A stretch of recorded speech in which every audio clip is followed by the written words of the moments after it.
Hi, so my name's Jared Cripps. I'm the captain of Dreamcatcher. I've been on Dreamcatcher since 2007. She's a 2005 build. Actually it's a beautiful boat, great sailing boat. Beautiful lines. These 82S's I think are just stunning looking boats from the water. Really clean, sleek decks, lines, things like these, the sunken anchor locker and the fold away anchor arm. Makes for a very uncluttered look on the boat. The jib sheets disappear under the decks. Again, creating beautiful lines across the teak, and unclutters the decks and makes her an easy boat to sail. She's always been a great boat to sail, but over the years we've improved her. We've put a furling staysail on her, so a removable furling staysail with a torsion cable. So you can pack the staysail away in a bag and get rid of it if you want to have a nice flush decks. We've put carbon EC6 carbon rigging on her, which has made a big difference to the boat. We've taken 350 kilos out of the rig, which has really stiffened her up. She sits on anchor more comfortably, less roll, less pitch, and when she's sailing she just rolls over to her lines and just gets going and really just keeps accelerating. She's a great boat, really fast. We've put halyard locks on the mast to take compression loads out the rig. They're fantastic. That's really good.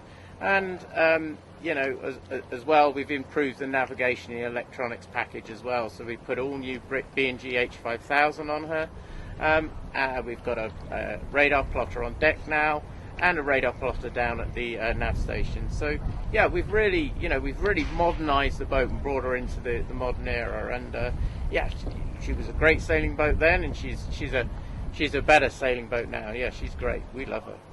So she's master cabin forward with an ensuite, a great walk-in shower, and plenty of room with plenty of headroom up forward. But it's a great place to sleep on the boat because you get plenty of air through the hatches there. Plus you don't have the crew and all the engine noises, the crew walking over your ceiling, and the engine noises of the exhaust gases going past you, so and the noise of the prop wash. So all of that is taken away when you're at sea, and it's much quieter. So we love it, and I think a lot of people are starting to come round to the idea of owner forward. So it makes for a great layout.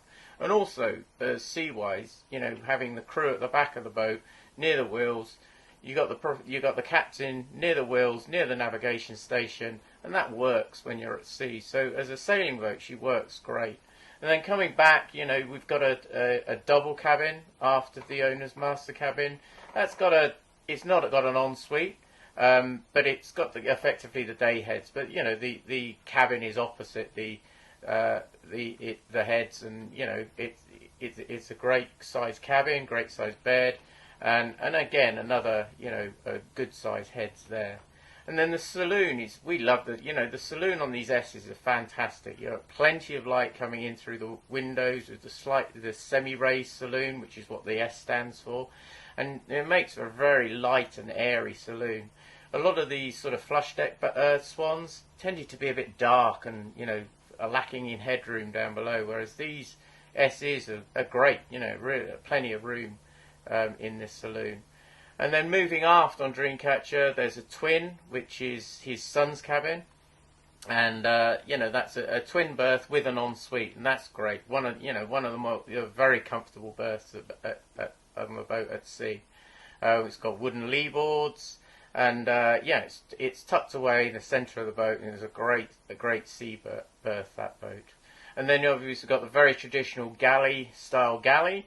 So nice and narrow, not large spaces to fall around in a seaway, and really well found. The amount of people that have come on the boat and cooked on the boat and gone, wow, this galley is so well set out. Which is, the point of a galley and the point of a good kitchen is you should be able to reach everything with ease and not feel like it's a dangerous place in a sea state. And then, as I say, moving aft into the crew quarters, great. You've got the two cabins, port and starboard on the boat with two bunks, and little heads there that the crew share. And the navigation station is, it's wonderful. It's like your own little enclosed cockpit at the back of the boat. Feel so safe in there.